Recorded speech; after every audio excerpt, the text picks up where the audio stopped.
invaders, friends we find, futures flashing in our minds. Here they come, they're flying high, like beams shining.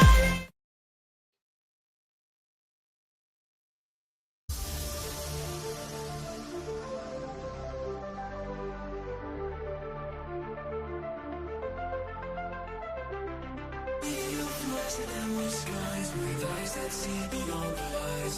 Messages from stars above, whisper secrets wrapped in love. Unlock the power deep within, feel the cosmic waves begin. Eat to contact ancient lore, open up the cosmic door.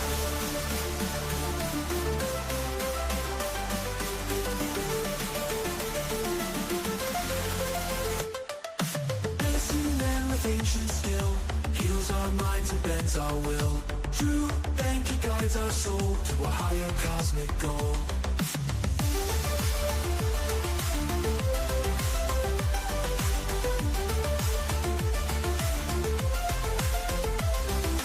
Serpent paths and sacred flames, mystic signs and secret names. In the darkness find the light, take a cosmic eagle flight. Unlock the power deep within, feel the cosmic waves begin.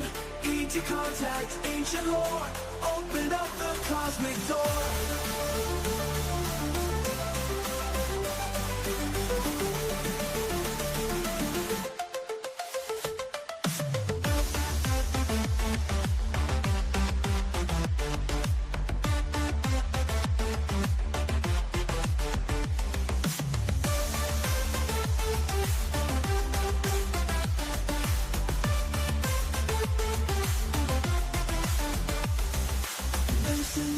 Ancient skill heals our minds and bends our will.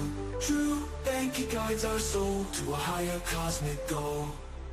Medicine man with ancient skill heals our minds and bends our will. Heals our minds and bends our will, opening up the cosmic door.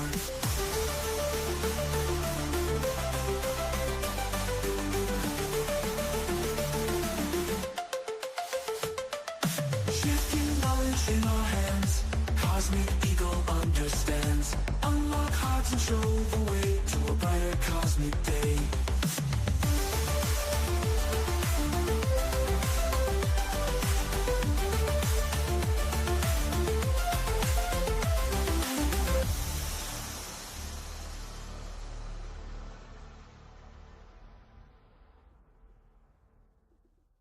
In the shadows of the night, where the secrets come to light, voices echo through the space, whispers of a hidden place. Black ops running through the veins, mysteries that break the chains. Eyes wide open looking in, where do our dreams begin? Let's talk about the unknown, in a world that isn't shown. From the stars to underground, where the mysteries are found. Extraterrestrials collide, where the interdimensional hide. Abductions in the dead of night, in the darkness out of sight. Cyclops running through the veins, mysteries that break the chains. Eyes wide open looking in, where do our dreams begin? Black ops running through the veins, mysteries that break the chains. Eyes wide open looking in, where do our dreams begin? Black ops running through the veins, mysteries that break the chains. Eyes wide open looking in, where do our dreams begin? Black ops running through the veins, mysteries that break the chains. Eyes wide open looking in, where do our dreams begin? Let's talk about the unknown, in a world that isn't shown. From the stars to underground, where the mysteries are found. Let's talk about the unknown, in a world that isn't shown. From the stars to underground, where the mysteries are found.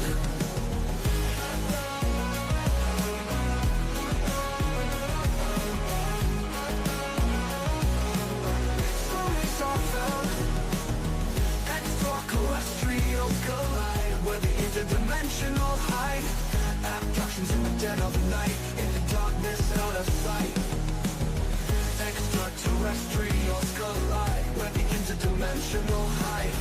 Abductions in the dead of night, in the darkness out of sight.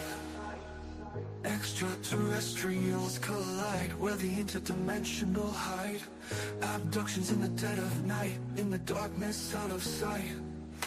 Cyclops roaming ancient woods, Anunnaki understood. Near death brings a different view, out of body feels so true. Let's talk about the unknown, in a world that isn't shown. From the stars to underground, where the myth. There we go.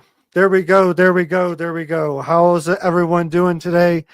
This is a special edition of SNX Radio with me, one of your hosts, Drew Bankey, and the main host, the one that put it all together, Nicole Coley. We are going to be joined here today with Jay Anderson. We're going to talk about UFOs. Of course, we're going to talk about the drones that are incursioning all over the planet since mid-November. I think November 18th was the official start day of it. I don't know. But yeah, we are in for a jam-packed episode today. So just buckle up your seatbelt. Share this out with your friends. This is going to be the one to remember today, everybody. I'm excited to be here. Nicole, are you there? Can you hear me? How are you? Yes, I am here. And hello, everybody. Let's go. Let's go. Rock this. Yeah, I'm excited. I'm excited. How are you doing? I'm doing wonderful. How are you doing? Everything Great. going good? Great. I'm we've been pumped up. super excited. Yeah, to have Jay on, and hopefully, he's excited to be on. I'm sure he is. So yeah, I spent a long time. We're driving around running errands yesterday, getting ready for the holidays, and listening to some of his podcasts. So I was like, oh man, I can just hear Source talking through him. I can feel the kinship to him already, just through hearing him talk on the podcast, just some of the things that he says. So I'm excited. I think this is going to be a great conversation. I'm gearing up. I'm getting my ideas and notes ready. I'm about to go to Vegas on the 2nd and be on the Digital Social Hour Sean Kelly podcast. So yeah, it's just and today's solstice, so it's a perfect time to have this conversation. I can't wait to have it. So perfect. Oh, well, should we bring Jay on? Yeah, is Jay ready? Let's go. I believe so. Jay, he's giving us thumbs up. He's ready to go. Cool. All right, So as you bring him up, I'm going to read through a short bio. Jay Anderson is the founder and host of Project Unity, a platform where curious minds gather for fascinating conversations on a variety of subjects, from alternative propulsion physics to the philosophies of consciousness. Jay has networks in journalism, the scientific communities, the intelligence communities. He is a public speaker and open source intelligence researcher who's experienced anomalous events in life he cannot explain, and which place him on his path. He is now on the creation of Project Unity. And I've seen him on Gaia, Contact and Desert, and a bunch of other places. So I'm excited about this conversation. Nice to meet you, Jay. How are you? I'm doing great. It's good to be here. I'm still recovering from a little bit of a cold, so I've got like a gigantic mug of tea just to represent my Britishness as much as possible. And I'll be sipping on that periodically. And I'll be coughing a lot, but I've learned how to mute the button, so don't worry. I'll make sure that that's not coming through on the audio. How am I sounding, by the way? Is it all okay? Great. Yeah, you sounds great. Okay, awesome. Perfect. Well, it's great to meet you guys. Definitely. I'm glad your cold's feeling better. That there's nothing worse than to feel miserable. So No, I appreciate it. I appreciate it. So, and looking at your stuff, you have such a broad spectrum of the areas that you covered. I was so impressed by some of your work, and thought I kind of wanted to hear the back end story and to let our audience know. We're going out on several platforms, and it will also be aired on Helix Rock Radio, rockradio.live. So just for the radio side, sometimes I try and tell people, just remember they can't see what we're holding up or things like that. But so it'd be exciting to get you out there. And so, let us know. Tell us about Jay. Well, I started my YouTube channel, Project Unity, back in, I think, about 2019. And that was because I had a series of experiences with orb phenomena that just changed my entire perspective and outlook on reality. So at that point in my life, I didn't really have an intense direction, and I certainly didn't have an idea of where this was going to go with Project Unity. I just wanted to tell people that I'd had these experiences. Just let me clear my throat real quick.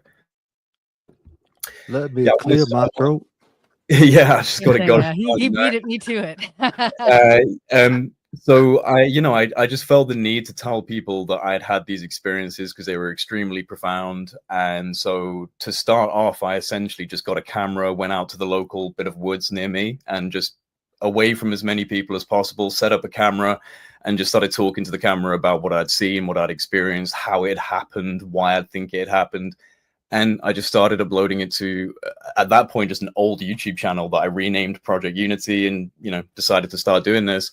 And weirdly enough, it just didn't take that long. I think probably about a year into doing the channel, I got connected to some interesting people, and I just seemed to, I just seemed to be in the right place at the right time, to be acknowledged by some, really awesome people like Richard Dolan very early on, that kind of gave me a bit of a boost. And it was very quick. It was all very fast for me personally, because I just basically went out to put my story on the internet, and then I ended up doing interviews, and it all steamrolled from there. So since then, I've become very interested in a lot of different alternative sciences or esoteric sciences, spanning from both kind of the physics and quantum strangeness over to the mysticism, because there are incredible parallels between those two worlds.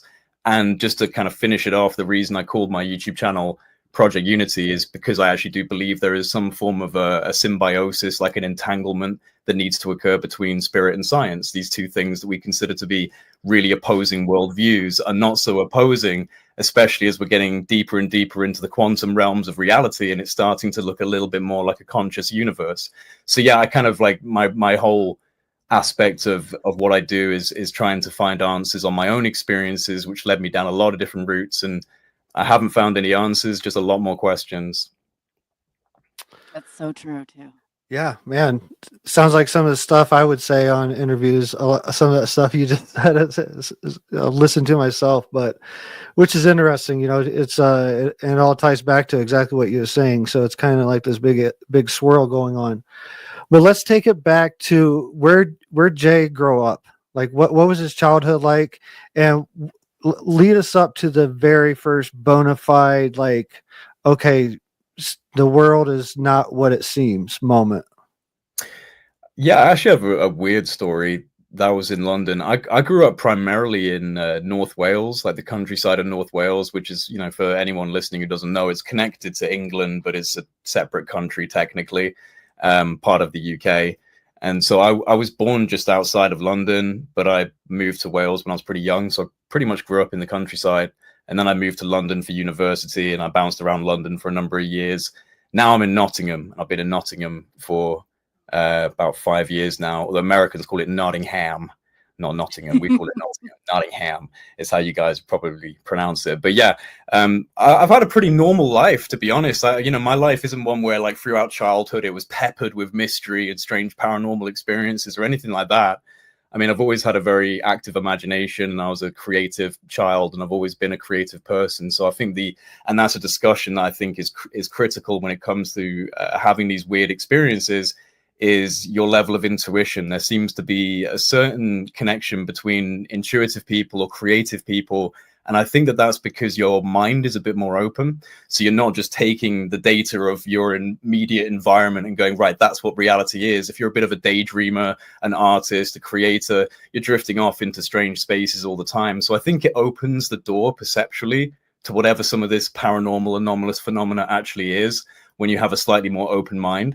So I've been an open-minded person my whole life, but the first real weird kind of paranormal experience I had was in London when I was going to meet a friend of mine, and I can't for the life of me remember the actual area it was called in London, but I basically saw a ghost door, and it was a very weird experience because basically, to cut a very long story short, I got off the bus to go visit my friend, and I was walking down the sidewalk, and there's like a row of houses going down this sidewalk, and then basically cutting through this row of houses, there's a tunnel, like a tunnel entrance, and that leads into another estate, like another kind of like group of houses on the inside.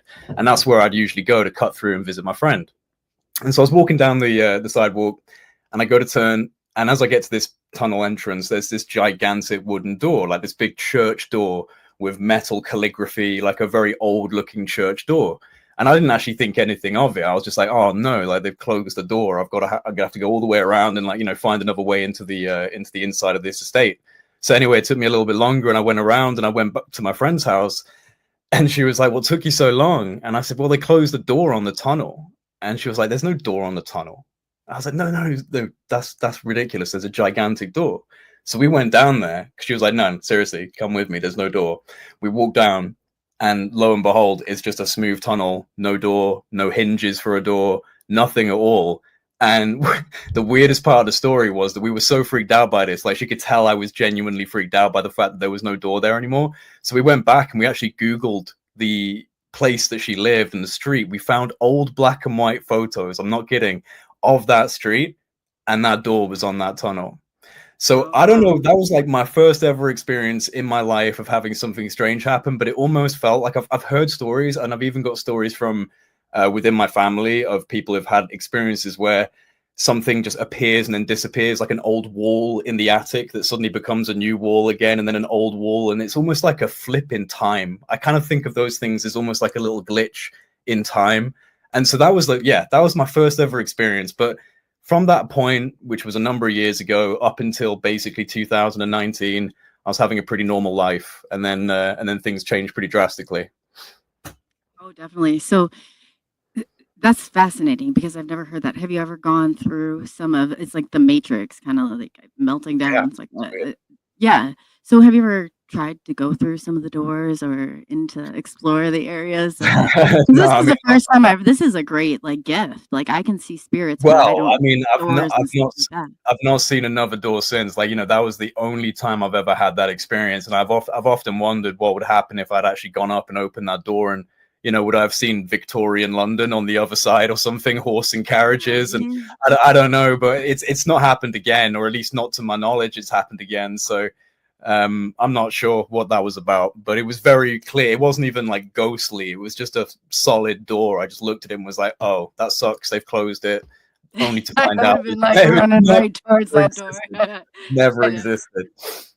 Crazy. Well, yeah, we're glad because you're still here. So your whole family experiences like things like that where it's like it sounds like can I call it a breakdown in the Matrix, or what do you refer to it as? Like, well, I mean, my family, not necessarily. I don't come from like a line of people that experience things. There have been like some ghost sightings in my family.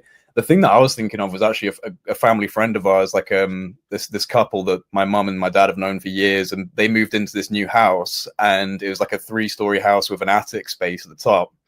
And when they went into the new house and they were going up, they noticed that in the attic space, the wall that was separating their attic to the neighbor's attic was crumbling down. It was all dilapidated and falling apart. So they went downstairs, like, obviously this isn't good. We need to let them know. So we went downstairs and like knocked on the neighbor's door. And they basically were like, hey, we just moved in. We just noticed that up in the attic, the wall's kind of crumbling down. So we're probably going to get someone in to fix that up. And apparently the wife's face dropped and she just went, oh God, it's happening again. And like, they were like, what do you mean it's happening again? And the husband was like, come upstairs with us. And he took them back upstairs. And they said, I kid you not, the wall was brand new.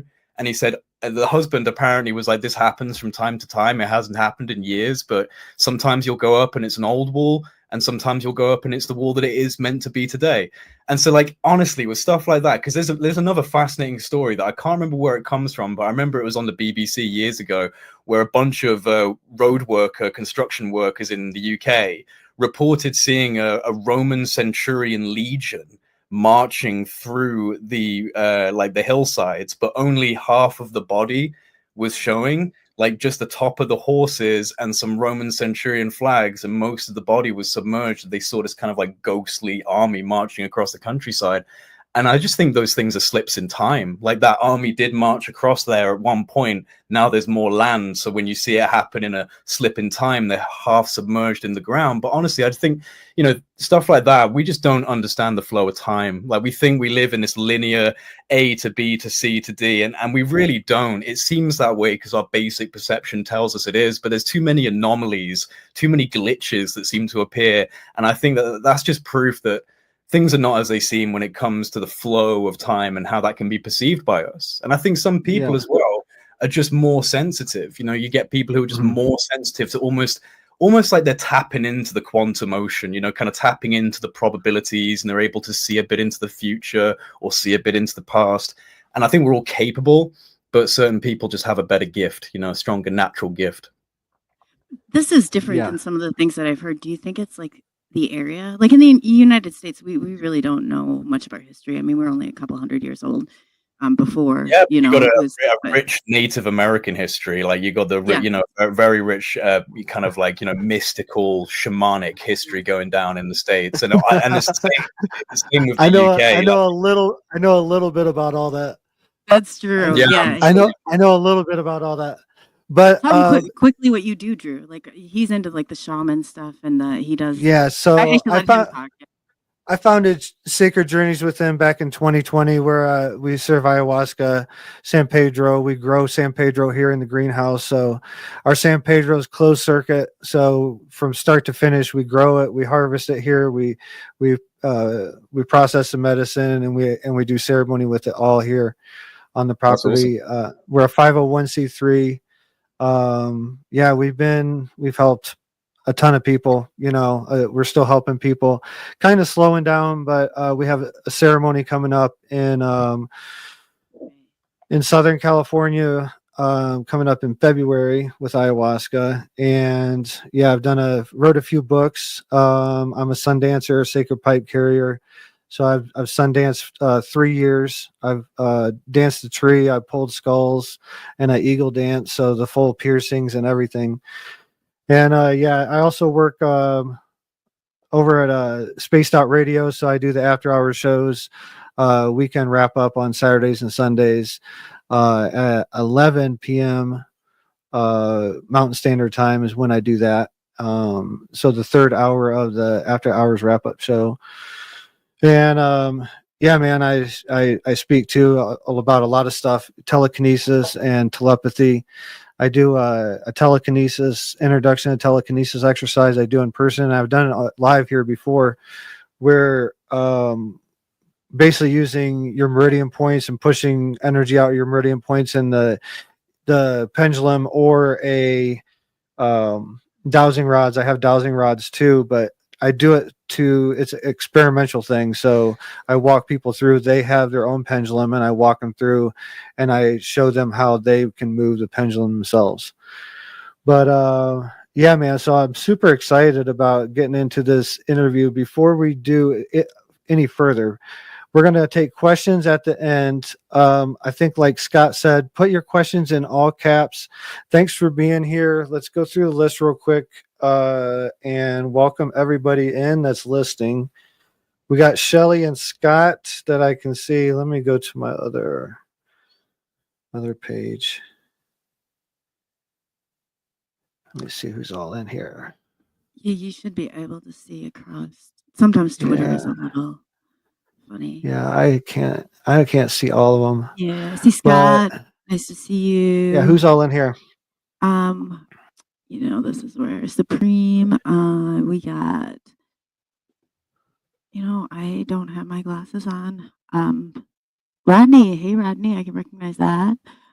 Shelly Montgomery. If I'm saying these wrong, please just excuse me. I'm going to see my eye doctor in a couple days here, so I have that thing there too. But yeah, everybody here, if you have a question, I'm trying to star them, and then afterwards we'll get them up for you. So ask them as you go. Supreme Chancellor.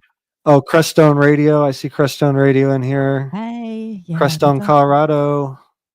I was just on their show last week or so, talking about drones, and that's that's going to be the next question, Jay. So you can start thinking about it. Is what do you think about the drones? I mean, I'm sure that you've been asked 1,000 times, but not on this channel. So what's going on with these drones? Is it half and half, full on? Is this the new age, or is it The blue fourth beam? and fifth industrial revolution. I mean, what is your take on it? I kind of know from seeing your post on Facebook or on Twitter. So, Well, I mean, I don't know. I don't know, because I'm kind of switching and swapping as things develop. But I think that there's definitely a level of just kind of social media hysteria and people kind of pumping the algorithm because suddenly it's something that everyone's talking about. But the government is being extremely weird with their messaging on it, and that's what's giving me doubts about their actual honesty on saying that there's nothing going on, because there's this weird disconnect. There's just this really weird disconnect, even between people who are like in the congressional and Senate halls who are talking about this, and they're tweeting about it. They're posting on X about it, saying, oh, I've got more people in my constituency complaining about this and sending me videos. And like, I don't know, because like there's a part of me that's like, right, I don't think that there are shape-shifting drone alien vehicles. Personally, that's just not my take. Maybe I'm wrong, but I just don't see evidence for that. It's one of those ones where I just feel like people can just, anything can become shape-shifting if you want it to be. So that's a bit of a lame one to put out there without the evidence, until I see like an actual UAV drone changing into like a saucer and zipping off. I'm not really convinced. So I think that there's something going on with the government. I wouldn't be surprised if they are doing what they were saying they're not doing, which is some kind of like nuke sniffing operation. People forget that aside from the fact that UFOs are a talking point now in the government, that we're in a really tumultuous time in terms of geopolitics. Like, there is so much going on the world stage that would be a perfect storm for drones to be swarming into sensitive sites across NATO and Five Eyes countries. So like, I'm kind of on the fence of it being just a human intelligence operation, maybe China or Iran or Russia, maybe even something from a private group. I'm not necessarily convinced by the videos that are coming out Could be online. China. It could be China. We don't I know. mean, like, at the end of the day, they let a Chinese balloon just fly across the states, taking photos for days on end before they decided to do anything about it. It's not exactly like out of kind of context for the US to just be like, yeah, let them do their thing. So I don't know. Maybe there's a bigger thing going on. There's certainly a level of hype and kind of like superstition that I think doesn't need to be thrown around. I think it's human, probably. It's human situations unfolding. What do you think about Trump's statement that he made about the drones a few days ago? Well, he said that the government knows. He said they know, and they don't want to talk about it. Something along those lines, right? Yeah. And like I said, there's something going on. I don't think it's entirely just smoke and mirrors and people online sharing videos. There's definitely an actual situation taking place. I'm more tempted to go towards it's a potential threat from a foreign nation, from someone that they consider potentially to be a nuclear threat, and less so on it's blue beam or aliens pretending to be drones with signal lights. That's just not my cup of tea. It's not your cup of tea. I've seen the drone shows in China where they've gotten 10,000 of them up, and they all after seeing the big dragon that they have, and it changes all around. There's many different. I mean, I kind of feel like.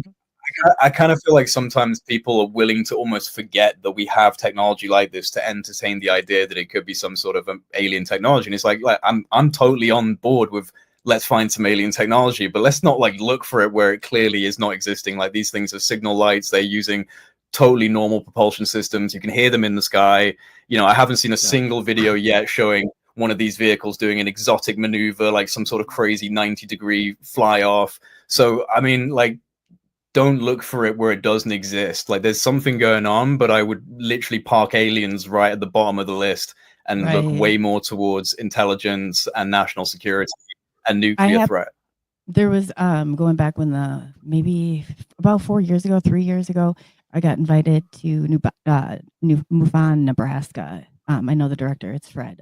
Anyway, I got on there, and there was someone on there from Netflix, and they had an overabundance of like 70 calls at one time saying that drones were coming down and they were by the fields.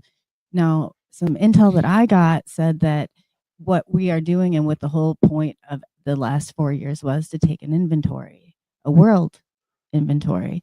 So I just wonder if that's not what's happening and they're pushing us into the fourth, fifth industrial revolution and just, because we're all, I mean, the coverage, they said you can't even go out and live off grid anymore. You're still on grid, it's everywhere. So I was kind of curious to that aspect of it too, because they're all over the world, right? I mean, that's what I'm hearing, different places, and I mean, all countries within the NATO boundaries, of course, but yeah, it was very interesting. And Yeah, I mean, I've seen video in England and Italy, all over the world, but not in all corners. As soon as I say that, the first comment I get is like, I look up at the sky and I didn't see anything. That's the very first comment that pops up. It's just, but what I tell people, I still think we're going through a point in human evolution. Just because these drones and things are maybe not from another planet, I don't know if they are or not. Like I don't know 100% either way. But just even if they're not from another planet, it's creating enough of a stir in the collective conscious to trigger, this shifting point in human evolution. And that's what I feel overall going on, especially I think within the next couple of years, I think we're going to see a massive explosion in human consciousness, and we're going to see people abilities start shining through. And that's what we need to see more of. The UFO community has always been distracted by looking up in the sky when really the answers are what's inside them, because what's going on in the sky leads you back to within yourself, like to expand within your own universe within yourself. That's what I have said so many times, like a bona fide like UFO, like I've had face-to-face encounter near Chaco Canyon too. And those experiences, I felt them permeate through every cell of my body. You can feel the vibration. You understand after a bona fide experience, you understand about vibration, you understand about frequency, you understand more like what Tesla was talking about. And that's like the BS meter that you have like for these experiences. So overall, it's an individual thing. Like you watching video, like, or if hopefully you go out and see something in person, but that's the ultimate test of like experiencing it yourself. Because that's the real shifting point. Like you can read books all day, but until you have an actual experience, that change. I think there's something that we probably won't ever understand. Definitely not in this lifetime fully. What activates inside you when you have that bona fide experience? How do you feel about that? You touched on something important, which is that when you have these experiences, or the deeper you look into the UFO subject, it's inescapable that you arrive at a more consciousness or mystic related perspective on the subject, which is interesting. And I think it's almost like the UFO is exactly what the Western mind needs in order to look inside, because we're an extremely externalized society, a technological and science-based society. And so here's a technological asset. It seems to be, at least, it seems to be an exotic technology of some form. So that appeals to the Western mind, a flying saucer. But then when you have, stories of people that experience flying saucers where their dead grandfather comes out to meet them, and it goes, okay, so hang on, what is this then? It blurs the line between those two worlds, that spirit science, that kind of, entanglement I was talking about earlier. That's why for me, when I dive deep into the UFO subject, it just became very clear to me that it seems like it's a message to the certain part of humanity that's gone down this route, right? This externalized mind.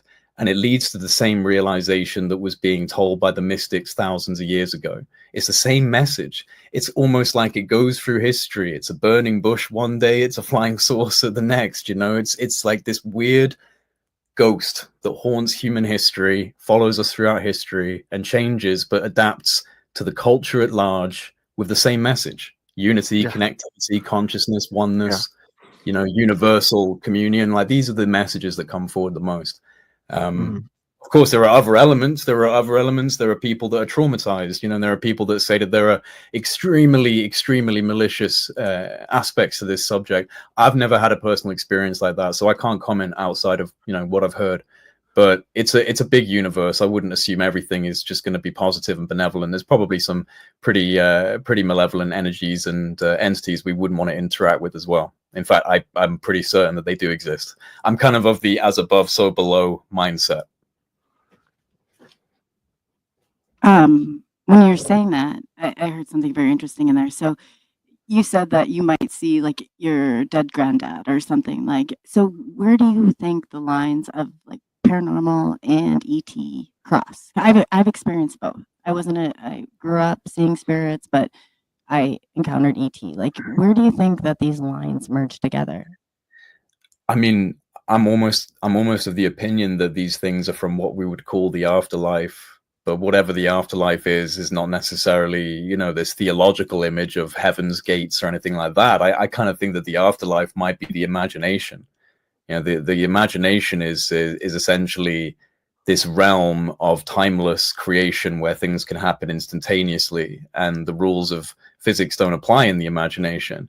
And so I know that sounds pretty wild, but when you think about psychedelic states and astral states and transcendental states and near-death experiences, they all have this very similar ecology, this very similar kind of like grouping of testimonies around them, including UFO phenomena and alien greys. These things, especially the greys, I find this fascinating.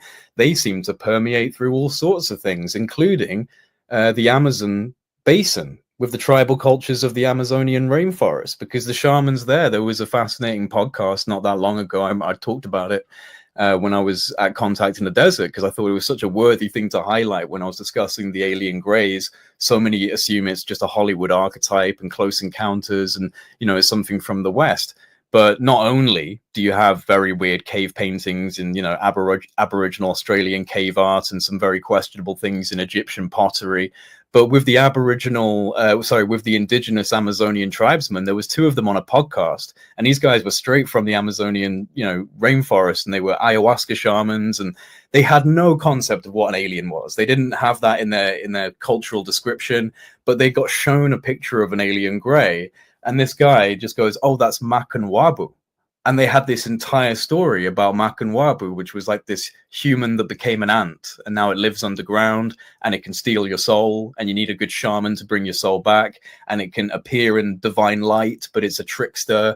And it's like, whoa, that sounds very similar to a lot of the accounts that are given to us by people in the Western world when it comes to UFO encounters. So yeah, this intersection between consciousness, transcendental states of consciousness, near-death experiences, psychedelic experiences, and UFO encounters, it to me, it almost speaks of a shared dimensional space that permeates with our own space, and it bleeds through sometimes. Whatever these things are, they seem to be able to have access to multiple realms of dimensional space, because they can traverse almost space, time, and the mind. And it's Stephen Greer, actually, I remember, he was the first person to put this kind of little kernel of thought into my head, that then they're moving not at the speed of light, but they're moving at the speed of consciousness. So if they are a technological species, they might still be a spiritual species, because if their technology gets sophisticated enough, they tap into that unified field, they tap into that Akashic record, whatever you want to call it, the universal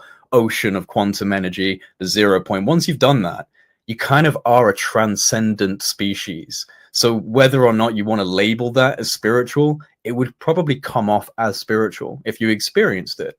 So when you have orbs come down from the sky that just defy all known logic, you know, that to a lot of people, myself included, is like a mystical experience. And especially when those orbs come down from the sky after you've been sitting there in your back garden, meditating and actually asking in your mind for something to turn up, and then something turns up. So there's something here. There's a profound consciousness question. That's what drives me more than anything. The alien, you know, there's plenty of people out there to tell you about the Galactic Federation of Light or this or that. I don't know about those things, but I am absolutely 100% convinced that there is something that is connected to our consciousness. And that to me is very important. I'm not sure if I see you, brother. I see you. I definitely see you. You want to hear a cool gray story that I experienced in ceremony firsthand? Not through secondhand. doing a ceremony in Crestone, Colorado, just up the valley. I live just south of Crestone, Colorado, in the San Luis Valley, just south of Mount Blanca. There's all types of occurrences. You were talking earlier about your experience seeing like a door opening up, like in your initial story. There's a story I just come out in a documentary. I was watching a documentary, and it just got produced or let out. I don't know if it's on Netflix. I can't remember where I found it at. I just ran across it, but it was talking about in this valley, just maybe 20 miles from where I'm at right now. Two guys were camping in a tent and everything, and in the middle of the night they were sleeping and got woken up by this bright light that was shining outside of the tent. They got out and they saw an orb, and like two orbs coming to them, and they joined. I might be getting the story mixed up a little bit, but the most important thing is something happened, and like this door opened up, and they seen a group of cowboys riding on horses coming towards them, and as it come towards them, it kind of vanished. But they both accounts were the same accounts. They weren't out there on peyote or anything. They weren't doing anything. This just happened in the middle of the night. That's an interesting connection I wanted to point out from what you were talking about earlier. But the Grays, I was in ceremony up in Crestone, and this maybe, I don't know, 4 years ago, I was sitting in a ceremony with one of my teachers, Guerrero, from South America, and we were doing Bufo, 5-MeO, but it was Bufo, so it was like shot in your nose. Really extreme ceremony, but I was helping him out. He did his medicine first and come back and then administer mine. And within a second, I vibrated out of control and my body disintegrated. But I was still in the room. Like, my body wasn't there, but my consciousness still was. And I saw in the corner of the room this light open up. And the corner of the room, like this gray, like peeked in. And then he crawled in as this portal's opening up. There's 3 of them that ended up coming in eventually, and they were walking around and they were putting their hands over people, and I could see like energy coming out of their hands, and it was healing people as they were going around. I stood up and walked over to one of them, and they grabbed my hand. They started showing me what they were doing. Like, they were talking to me telepathically and showing me how to heal with my hands, walking around, like pushing out. My wife was there beside me. This is where it gets really interesting. My wife was there beside me, and I was back in my body then, but they were still there. Like, I was interacting with them. They were teaching me something. And I asked them, I was like started to sob, because at the time my wife was going through like female, like stomach pains and stuff like that. And after her daughter, like my stepdaughter, she's 19 now, but after she had her, she wasn't supposed to be able to have children again. But at this time, like over these months that was around this ceremony, she was going through a lot of abdominal pain, cramps, and things like that. And I asked them, I was like, you're showing me how to heal all these other people. Like, why won't you let me heal my family? Like, what I really want to heal. And they said, it's simple. Like, all you have to do is ask. And they took my hand and they wiped one of the tears off my face, and they had me rub around her navel. And I have 2 children inside that's been born after that. One is Hawk. He was born on 1/11 on the way to the hospital. When he was born, we both experienced, had a sighting. There was a ship that was going alongside us all the way into town for like 5 minutes. And then he was born right after that on 1/11. And my daughter Ember was born. And this is after that. So that's where it gets really interesting. So my experience with Grays and my take on, I think, because the message is about unity. The higher conscious overall message is about unity, understanding you're connected with everyone else. You're living a separate illusion per se, but you're going through, ultimately you're connected. So I believe we're going to break free of this. I think we're learning the lesson of duality right now, and once we learn that lesson of duality, it fades away, and then we go into a different set of humanity. So I don't think these advanced civilizations I don't think there's any negative that can exist past. I think we're going to release that at the end of 3D, and moving forward, I think that some of us are in 4D, 5D, and living amongst different dimensional experiences. Yeah, I mean, I'm not entirely sure what that means in terms of living in 4D or 5D consciousness. I mean, I guess you could almost say that the experiences I had with those orbs, it's almost like a fleeting state of a higher level of consciousness. So bravo to anyone who's living in that state continuously in the Western world of insane corporate corruption and propagandized information being blasted into your brainstem 24/7, to say nothing of just the passive radiation that's blasting into our brains through all of the different things that we've constructed in our world. So I mean, like, yeah, I mean, it's definitely a state that I think that we should be trying to move towards and cultivate in the Western world. And that's why I actually think that psychedelics are probably the better way to try and introduce that into the Western world. And people have a lot of, yeah, but it's funny because people have a lot of resistance to this, and they say, oh, well, meditation is the more authentic and it's the more natural way of doing these things. And although I would say that that's absolutely an admirable feat if you can get to yourself to the transcendental levels of meditation, but we live in a completely different world to the Tibetan Buddhists. Like, we do not live in a world where we can close off the noise 24/7. So the difficulty levels for the Westerner are increased exponentially when it comes to unlocking these natural latent parts of our consciousness. We've got an even more uphill battle just because of the world that we exist in. I mean, I talk the talk and I try and live my best, but I'm materialistic. I get, I think about what I'm going to get for my birthday or whatever, things like that. It's just, we're all guilty of being part of this system. So when I have my experiences, to me, that's kind of like a fleeting, subtle tune in to that bandwidth that we should be operating on. And when you do get into that bandwidth, something turns up. The way that I kind of looked at it with my experiences was, it was almost like a baby steps validation in strengthening your consciousness. So, you kind of get up a little bit on that rung, you get a little bit higher up on that ladder, and something turns up to validate that there has been a shift. You have actually shifted your consciousness. Here's something to kind of respond to you in a novel way that's going to confirm that for you. That's how it felt for me, because it didn't start off with orbs of light hovering above my house. It started off with flashes of light in the sky and things that were just looking strange, and it built up, and over the course of a couple of months, suddenly I was having these experiences with these orbs. So, I think that, getting into those states where it's like, fourth dimensional consciousness or fifth dimensional consciousness, people say that a lot, that we're moving into these states in the age of Aquarius. And I'd like to think that we're on the knife's edge of a transformation, because it certainly feels that way. And as a 29-year-old who's about to become 30 in like a month's time, I can't envision the next 5 years, let alone the next 10 years. So I can't actually imagine us going along with the normal system of things that it is now for much longer. There has to be a transformation. And I'm not willing to believe that it's going to be some sort of dystopian globalist nightmare. I'm actually much more on the side of, if we can continue and maintain a state of higher consciousness as much as possible, there is a collective bleed through. There is a collective impact. There is a domino effect, and things can change. So I don't think it's empty optimism to just kind of like say to people to try and be in that state as much as possible, learn to meditate, do a couple of things each day that are, practicing gratitude. These are things that, we roll our eyes at.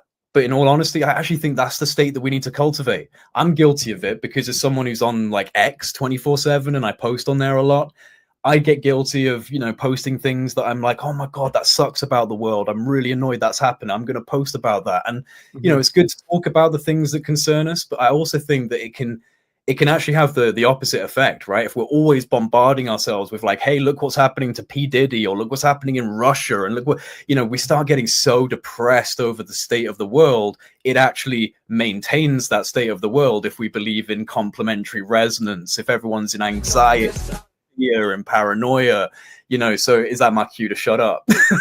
No. That was no, it's right. I bumped my elbow real quick. It kind of scared me. Yeah, no, I'm just saying, like, I think that it's a balance, especially in this day and age of the online world, to kind of like be informed, but not let that drag you down into crazy anxiety. If we want to be in that higher dimensional state, we've got to start thinking in a higher dimensional way, Beautifully put. Yeah, I couldn't agree more. the way I see about like dimensional shifts and like individual consciousness, not talking about the collective consciousness, like individual consciousness, like for me, I believe, I don't know if this is all correct, but like this is the way I look at it. Fourth dimensional consciousness is like the understanding of oneness, and I think fourth dimensional is kind of like a transition point to fifth dimensional consciousness. I think fifth dimensional consciousness is a cellular knowing, and it influences all your decisions from the back end, because it's the basis of what you are, the understanding of oneness, that you're looking at a mirror of yourself and really deducing every moment in it as it's as a message, as a lesson, good or bad. Like you're deducing, and you're not passing judgment with, and overcoming your emotions. So that would be like my, overall look of what like fourth, fifth dimension will look like. And I think you point out to me one person who's living like that 24/7.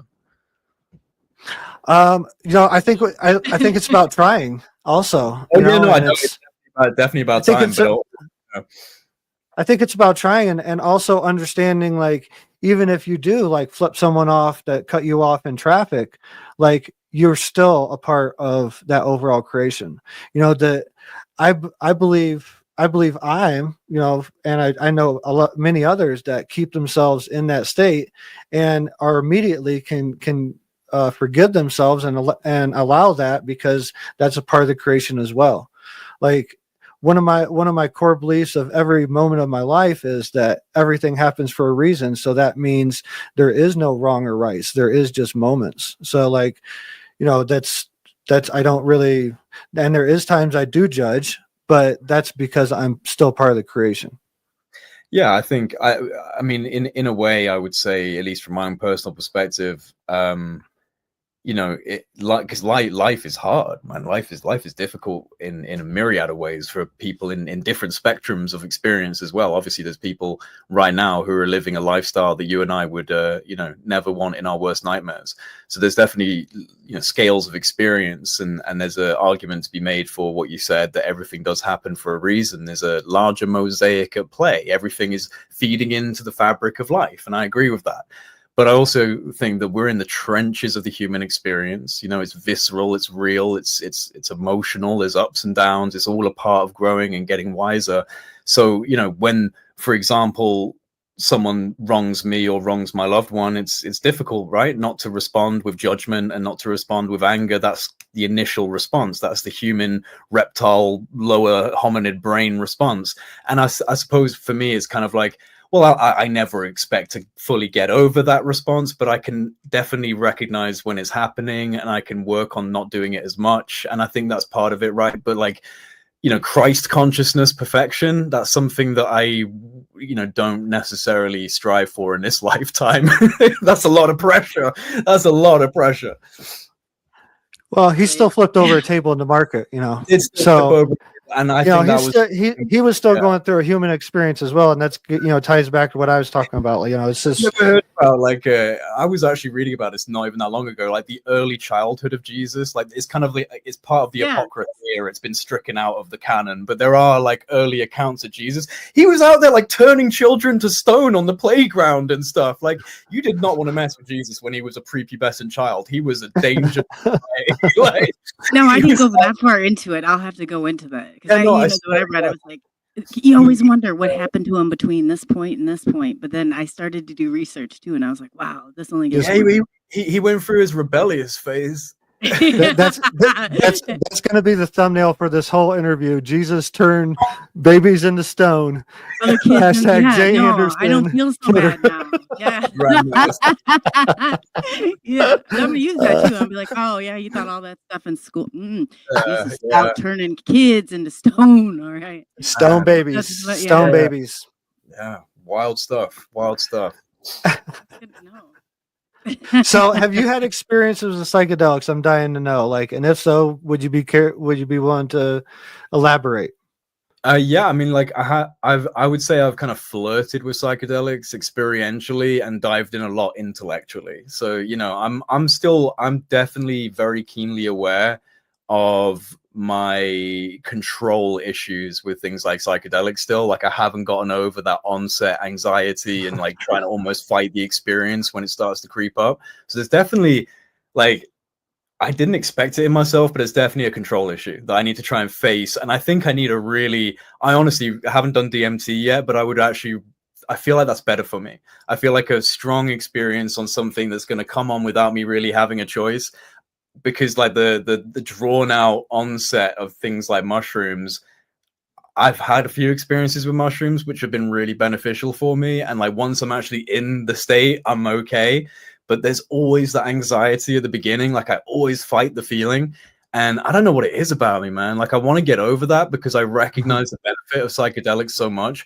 But I think because I have intellectualized it and researched it and listened to more Terence McKenna, that's probably healthy for any individual. Oh, he's great. Yeah. Yeah, I kind of feel like he's absorbed into my psyche a little bit. He just haunts my brain. You know, so I've gone so deep into it that I think I've just scared myself because I know how deep the implications are, and because I talk about what we might be in and this fractal reality, and I'm like, right, well, am I ready to die for a few hours? Here we go. Like that's what I said. Here goes nothing.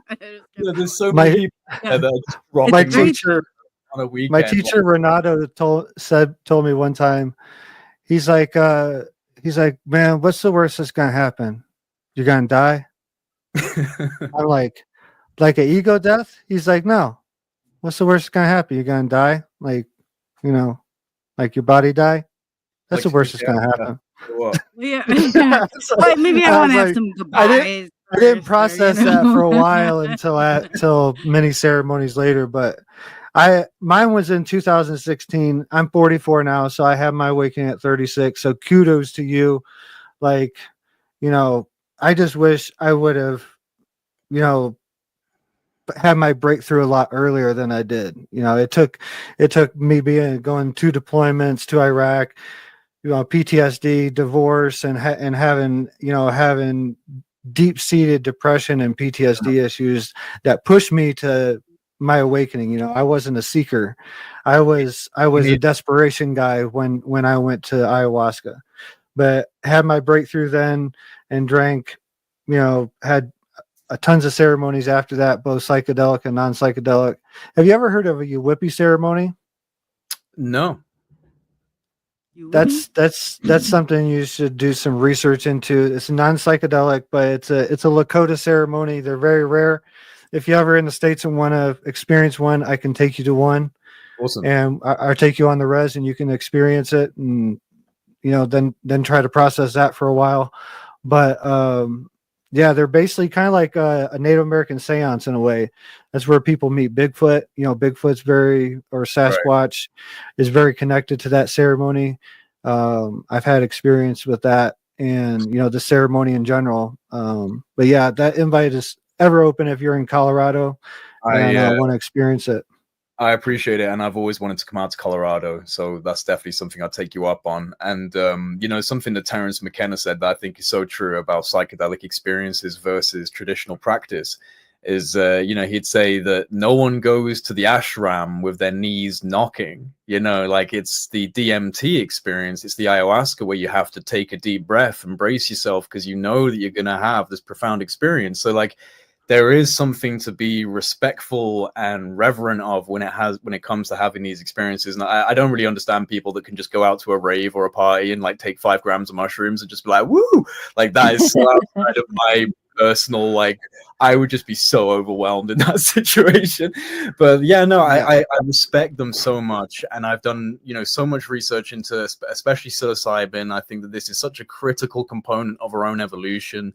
I think the stoned ape theory is such a fantastic proposition, maybe not the only answer, but certainly a provocative proposition for this incredible growth in the human brain.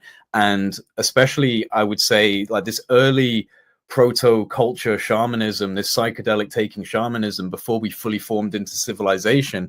You know, you look at the stained glass windows of monotheistic churches with their incredible fractal geometry, and this all comes back from those early explorers of psychedelic states who came out of these places after seeing these geometries and hearing these tones and writing it down, and it got passed down from, you know, tribe to tribe to tribe, and eventually became the sacred geometry and the gematria and the Kabbalism. And, you know, these things are ancient key kind of like source codes for reality. I think this is what we're discovering, and that's what's so exciting about kind of the bleeding edge of modern science now, is they're tapping into this and going, oh my god, it's all fundamental geometry, it's all mathematical exquisite patterns. And it's like, oh, so they were right, these people thousands of years ago were right. It's just that intuition usually comes without evidence, right? So like the intuition got there first, these shamans, they figured it out, they came back with this information, they taught it through the mystical practice. But because we live in this empirical, scientific, reductionist, Newtonian world where we have to break it down, we have to look at it and go, well, this is the piece. Because we haven't found the piece, we dismiss it. But we're about to find the piece, man. Like with quantum computation and artificial intelligence, like we're going to find that piece, and we're going to go, oh, okay, cool, they were right. And that might change into spirit science, you know, spirit technology. Yeah. What does that mean? Yeah. On that note, I was ahead. just going to say we are due to take top of the hour 5-minute break, and I didn't want to. I thought maybe we could cut it off right there because that's fascinating. I'd love to come right back to that point if you don't mind. So is everybody good if we go into just a 5-minute break? And Yeah, let's do it. Okay, let's do it. So let's see. I'm gonna get it. I'm getting better at this. Take the journey, come on, let's go. I should. Oh yeah, where the stars and secrets flow. Summation X radios glow. In the night, we'll ride the show into the unknown, unknown, where mysteries are shown, shown. Dance to the beat we own, own. Yeah. Come with us and let it go, go. Night sky whispers in the dark. Secret trails will leave a mark. Follow close, ignite that spark. We're on a ride, it's just the start. Into the unknown, unknown, where mysteries are shown, shown. Dance to the beat we own, own. Come with us and let it go, go. Feel the rhythm, feel the night. Every heartbeat, pure delight. So mysteries come to life. Hold on tight, it's out of sight. Into the unknown, unknown, where mysteries are shown, shown. Dance to the beat we own, own. Come with us and let it go, go.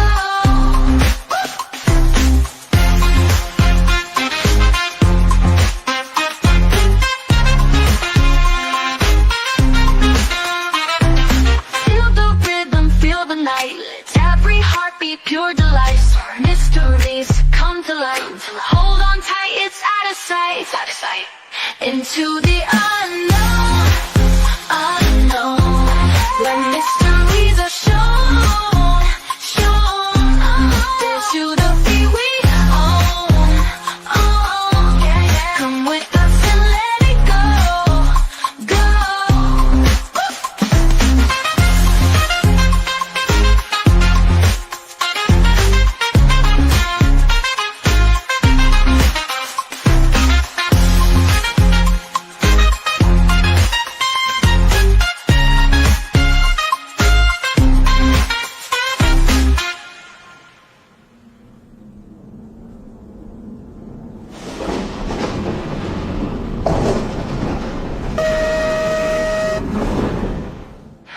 Feel the journey, come on, let's go. Oh yeah, where the stars and secrets flow, so bright. Summation X radios glow, oh no. In the night, we'll ride the show into the unknown, unknown, where mysteries are shown, shown. Dance to the beat we own, own. Come with us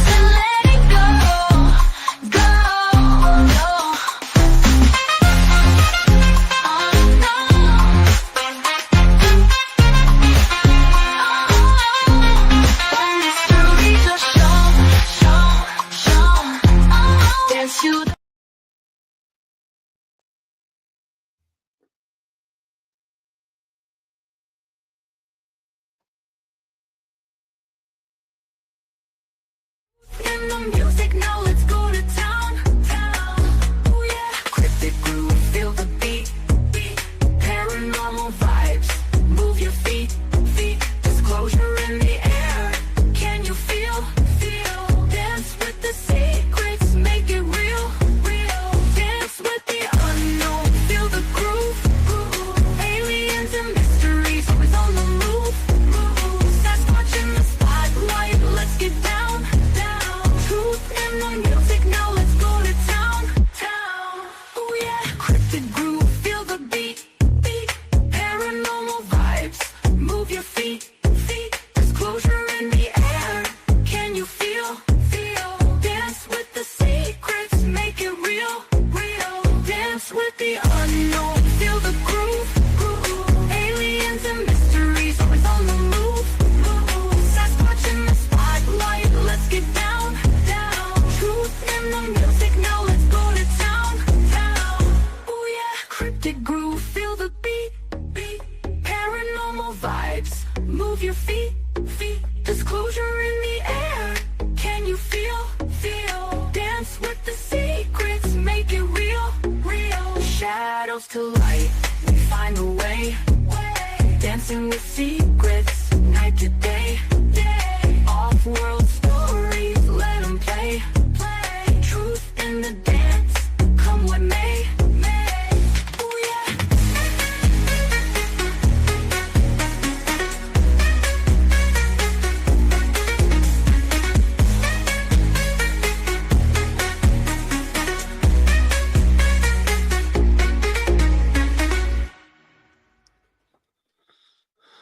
In the shadows of the night, where the secrets come to light, voices echo through the space, whispers of a hidden place, like ups running through the veins, mysteries that break the chains, eyes wide open looking in, where do our dreams begin? Let's talk about the young.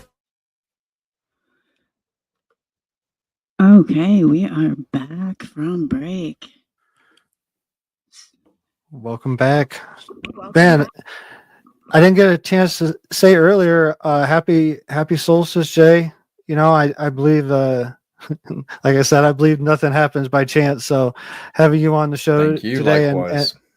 and having this conversation, you know, on solstice, you know, every day from here on out is light. You know, and I think that, you know, as below, as above, so below, and as out is same within. So if we really take this energy, you know, I talk about the holidays a lot and harnessing, you know, that collective manifestation energy. That's why, you know, magic thing happened for people around the holidays, you know, because whether it's Hanukkah, you know, Kwanzaa, Christmas, or however you're celebrating, you know, these holiday seasons, it's a lot of love, generosity, and like collective energy going forward. So if you know the correct times to tap into that, you know, you can really, you know, start working with that energy a lot more. But yeah, happy solstice, man. I'm this conversation has been fascinating so far, and I can't see what else unfolds.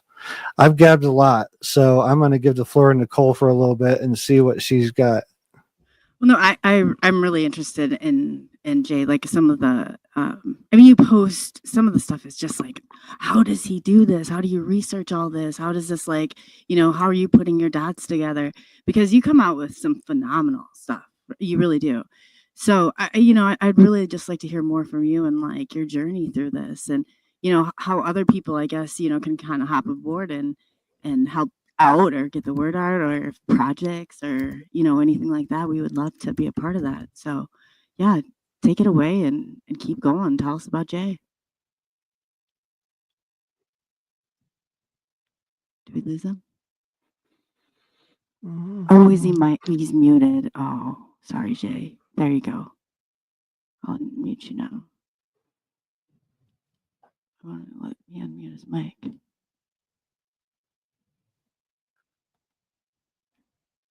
Oh yeah, I don't know what's going on with this mic. I tried to unmute it. Can you unmute it, Drew? Are you able to?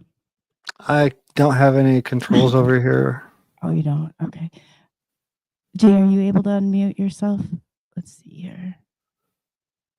I'm going to take you off real quick and then put you back on. Okay, I don't want to do that. Okay.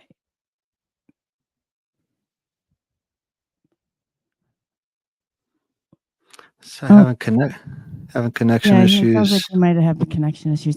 But yeah, Jay is so fascinating. Some of the stuff that he has done is just unbelievable. So we got him back. We got Jay with audio. Hey guys, can you hear me? We can hear Yes. you. Yes, yes. Can you hear me? We can. Yes. Can you hear us? Okay, cool. Can't Yeah, hear your you. voice is, sorry guys. I was trying to hear you, but your voice is coming out really jagged. So I didn't properly hear what you were saying.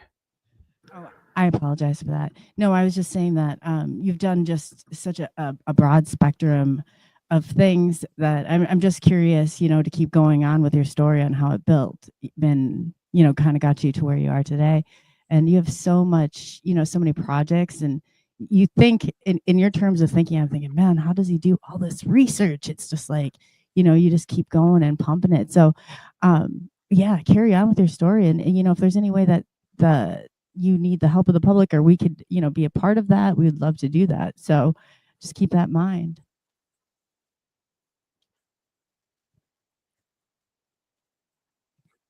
Are you able to, yeah. So we got your Well, I do have I when it comes to actually doing my research, I'm very lucky at this point because this has become my job. This is my full-time job, and one of the reasons why I'm able to do that is because I do have a lot of people that support me through things like Patreon. So if you do want to sign up, anyone listening that wants to become a part of actually assisting me and my platform growth, you can sign up to be a Patreon. That's on Project Unity. Just look at the links in the description boxes of my videos, and you get access to a Discord server. So I'm very active, and we talk in, the Discord server.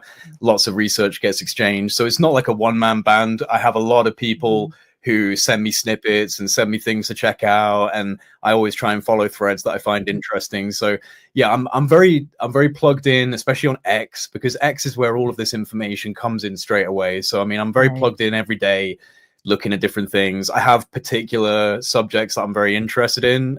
Specifically at the moment, I'm very interested in the psychoacoustic architecture of the ancient past. So that's architecture that has been deliberately engineered to produce certain harmonics that change the state of consciousness, that change the state of frequency in the brain. And we're discovering that in all of these different ancient temples and ancient sites. So I'm actually going out to the island of Malta in the new year. And one of the reasons why I'm going out to Malta is because I'm actually obsessed right now with an ancient site that's on that island called the Hypogeum, which is this incredible multi-tier subterranean site that was apparently chiseled out of the limestone, they say with bone antler tools. But this is an incredibly sophisticated, multi-layered, geometrically engineered site that they found resonates at 110 hertz, concentrates into this kind of nexus point of the site that they call the oracle room, and 110 hertz is the hertz bandwidth that shifts your brainwave into a more meditative state, into like a theta state of function. So this entire complex, which completely contradicts all of the other archaeological sites in Malta. Like there's lots of different amazing and very interesting sites in Malta, but this is the only one that's underground at this level of scale. And the whole thing, just demonstrable through the evidence. This isn't even conjecture or guesswork. Based on the acoustic research and the acoustic evidence that they've gathered, this thing is a gigantic acoustic resonance chamber. It's a huge underground musical instrument, if you want to call it that. And they would hum and chant these tones. And they found that there was this complete kind of encapsulation of the harmonics in this one room called the oracle room, and that's where everyone would gather. So this is an incredible site. Also with that site in particular, that's where they found the weird skulls, the elongated skulls that had no seam down the center of the skull. So they like that seam that exists on every single human being, because it has to exist because of the growth of the skull as you get older, and the hardening of the skull. That doesn't exist on those skulls, which were found in the Hypogeum. So you've got this incredibly sophisticated underground resonance technology of some form that just so happens to be the place where abnormal human skulls, who knows, were discovered. So yeah, I'm going off to Malta soon to actually look at that place, and you're not allowed to video inside it. It's very restricted. You can't take audio devices, can't take camera devices. You're only allowed in for an hour with like a guided tour, and 70% of the site is locked off to the public. So this is a very guarded area of Malta that they don't really want people looking at. But this is an area that I'm really diving into, is this ancient, this kind of ancient implication of sound technology. You go back to what Nikola Tesla said about, you know, vibration and energy.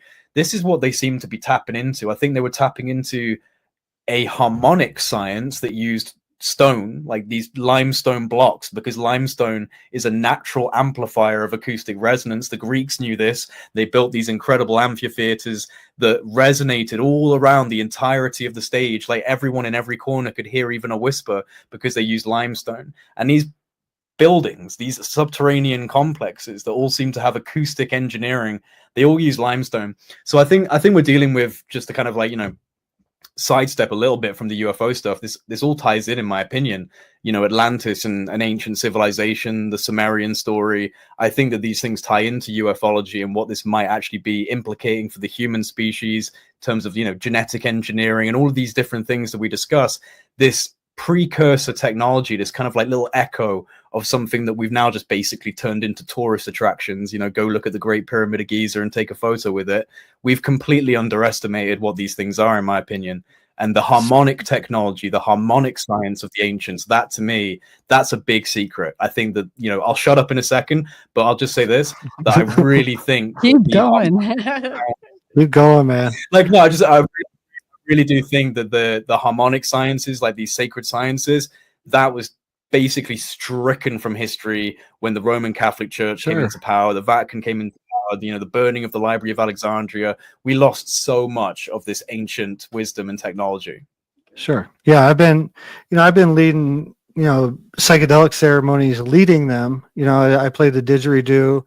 You know, the basis behind anyone that correctly serves psychedelics is playing some type of instrument. You know, and the more instruments you play, like, you know, this one of the crazy things that I learned when I was really learning how to serve the medicine was being able to see my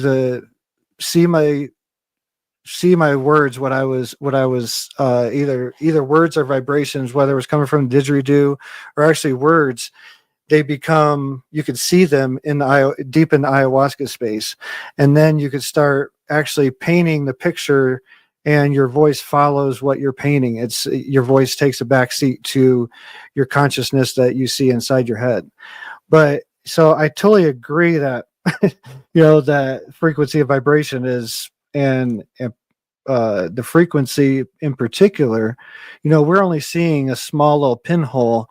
Like what we're hearing, what we're seeing, all of our senses is only seeing a small little pinhole of what's actually here. You know, like if I had LASIK a few months ago, and my vision was messed up for a few days. And during the LASIK, I saw some really crazy things. Like as a laser was going through and doing its work in my eye, seeing a lot of crazy, almost visions. But, you know, it could just in the blink of an eye, you could be cut off from just that little pinhole. But there's so much more out there. You know, like I talk a lot when I do my interviews and stuff, talk about how dogs can hear a dog whistle. Does that mean it's not there because we don't hear it? No, it's still there. And that spectrum goes, I believe, to an infinite amount on spectrums that we can't understand on all levels, on all our senses. And that's what we see when we start, you know, messing with psychedelics. Like I tell people all along, like I didn't start out as a UFO researcher. I was a veteran. I went to ayahuasca because I had to, and ayahuasca opened me up. And then I started having UFO experiences after the psychedelics. After I started integrating my psychedelic experiences, that's when I started having experiences in the sky and eventually face to face. So I can't agree more. That's all connected. I think, you know, I noticed going through, I was doing some research and listening to some of your podcasts yesterday and seeing some of the people that we have a lot of the same acquaintances. You know, Grant Cameron is the first one that gave me a big interview, and he's kind of one that started to open the door into the UFO community for me. and I had to fight my way into people kind of believe my story, because it started off with psychedelics. And I wish, looking back, I would have, talked a little bit a few years before I started to share my psychedelic experiences, because it took a lot of people some time to really start listening to what I had to say, because they kind of wrote me off. And it's kind of interesting, a psychedelic coming from the psychedelic space or community and trying to integrate into a UFO community and getting almost racism in a way, for lack of better terms, like racism in the industry, because of what I was experiencing was written off as psychedelic hallucinations, when I think all of it's very key, is part of a much bigger picture, and ultimately the evolution of humanity. We should invite Jay in May. Grant Cameron's going to be there. Yeah. Elizabeth Eisenhower or Laura Eisenhower, like the whole 9 yards are hacking the Matrix with DMT in Colorado. So when we get the dates figured out, we'll shoot them to you, Jay. Yeah, it's interesting that that kind of situation has come up with that guy saying that you can essentially see the matrix code when you take DMT and you put a diffracting laser on a wall and you can look through it. What you said about people dismissing the psychedelics, people dismiss psychedelic experiences just on the basis of psychedelic experiences. You know what I mean? Regardless of UFO phenomena. I mean, that's another layer. You add on the fact hey, you can see flying saucers. All you got to do is take 5 grams of these mushrooms. People are going to be like, yeah, of course, buddy, of course. But at the same time, people are dismissive of psychedelic experiences in general. They just go, well, that's just your brain. It's just your brain making, little communications and little memories. And I'm sorry, I disagree with that. I really do. I think that it in my opinion, what this is, and it kind of ties into parts of quantum biology, which is an emerging field really that's going to get its time in the sun in the next few years, I think, as we get deeper into our own biological cellular system and see how this connects to the quantum fields. When you're looking at a psychedelic experience, I think what you're doing is you're reducing the default neural chatter, right? So it's like meditation. You're silencing that default neural chatter. You're silencing that default perceptual field.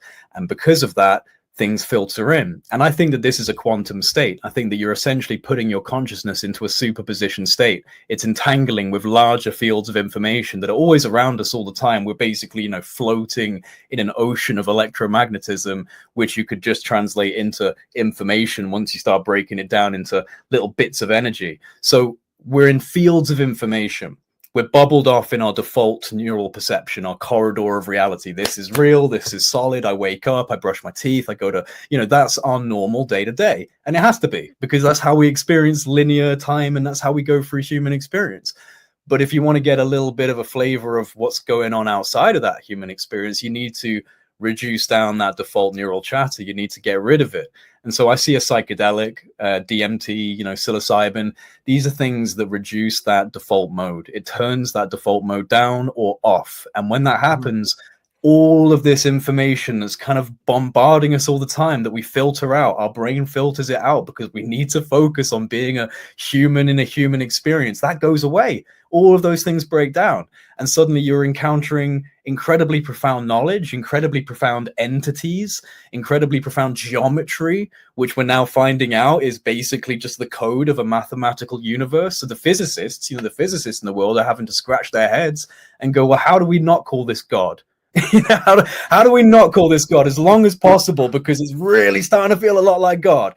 And the quote from Dean Radin from Ions is brilliant. I'm pretty sure it was Dean Radin, where he said the universe is starting to look less like a giant machine and more like a giant thought. And I think it is. It's like it's like an ephemeral, momentary simulation hologram. You could just say that that's a thought in the mind of a larger intellect than ourselves, that we're all a part of, but just a little fraction of that experience, right? Each individually.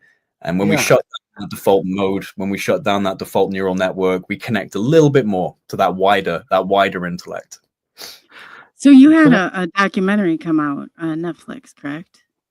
No, I wish did I that did. come out yet? Well, I thought you were the one that was. I read something about it. that She's you're looking making at a different something timeline. Has someone put out a documentary and I haven't got a royalty payment? I thought you were in the process of putting it together. You are not, because it pops up. I So even looked to make sure, like the secret.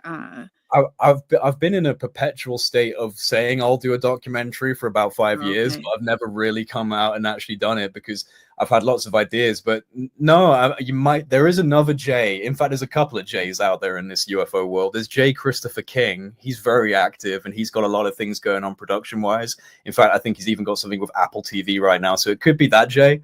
Might be that Jay.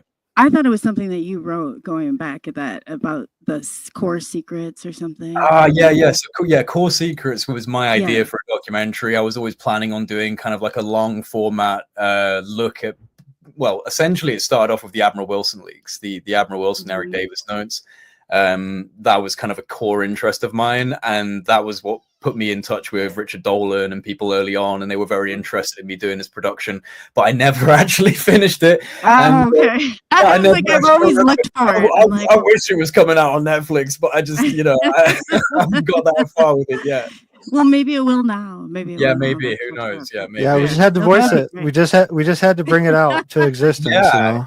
Well, the thing is, the issue actually, to be honest, the issue is that my thoughts and opinions have evolved and changed so much over the last like kind of 3 or 4 years that if I had to look back on it, I'd probably change a lot of what I'd say now. So it's like at some point, and I love doing creative things. Like I love doing video projects. It's one of my passions. I like video editing, and I'm very musical, so I like making things dramatic, and I love doing that kind of stuff. So I actually want to do some long form projects. I've got so many interviews where I could cut out a little bit of someone talking, and it's something I'd like to do. It's just I think when you're trying to kind of keep interviews going and you're doing other things at the same time, you need to set aside some space for a long project like that, and I just haven't given myself that space. So I mean, at some point I'd love to do it. That'd be awesome. It'll I think happen. you'd do well. It'll happen when it's right. Yeah, for real. Yeah, exactly. Yeah, it's out there. The hype's out I there. do. I do. I do want to do a lot more traveling in 2025 to specifically these places of historical relevance that I'm really interested in, and do some mini docs. I'm going to film all of Malta and hopefully turn that into a pretty cool looking documentary. I'm still trying to figure out if there's going to be some way I could like sew a camera button into my shirt or something, so that when I go into you have to get one of those pens or I really want to film in there. They will not let you. It's like there's literally like a ancient History Channel video on that with terrible video, and there's some good photos online of the Hypogeum, but yeah, you cannot film in there. It's such a mystery, that place. Oh, they probably have the internet and everything all blocked down too. Yeah, you wonder. Yeah. So have you ever experienced channeling? Like yourself experienced channeling, what you would consider channeling? Have you ever, and lucid dreaming, like have you ever considered lucid dreaming? And to add on before I let you run with it, have you ever had anything physical come out of a dream, like, and give like a physical representation, like a portent, which Grant Cameron would call it? Yeah, never had anything like physical out of a lucid dream. I've had a few different experiences of like sleep paralysis, which is about as lucid as I've gotten. Like I've never had control over my dreams really, but I have had some lucid dreams, which are actually not great. They're pretty unnerving. They usually are. Which one of them was accompanied by very strong vibration, which I know what that is. Like I know that my essence was kind of like oscillating between being in my body and being out of my body at that point, when you get that incredibly high pitched tone and the vibration inside your body. So yeah, I mean, I've had like some weird dream style experiences, but nothing crazy. And what was the other one? There was one other thing on that list. Channeling, or what you would consider channeling. So I mean, in two instances, I'd say yes. Although I'm not one of those. I'm personally, I don't go around saying I'm a channeler or anything like that. Like I kind of get uncomfortable with those titles because I think everyone can do this stuff, and I get worried about like I'm not trying to be special. But I think about, I'm a guitarist. Like I played guitar since I was 7 years old, and like there's a lot of guitarists in my family. And that's definitely a flow state thing for me, where I'll be playing the guitar and I'll just stop thinking about what chords I'm playing. And that's always the best music, when I'm locked out, not thinking, it's all flowing.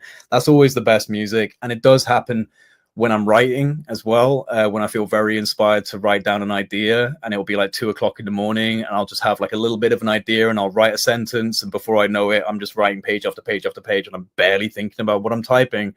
And usually when I put that stuff together and record it, that's the stuff that resonates the most with people. And I find that fascinating because I like, for me, you're taking a backseat. I think that is plugging into the unified field or the Akashic record.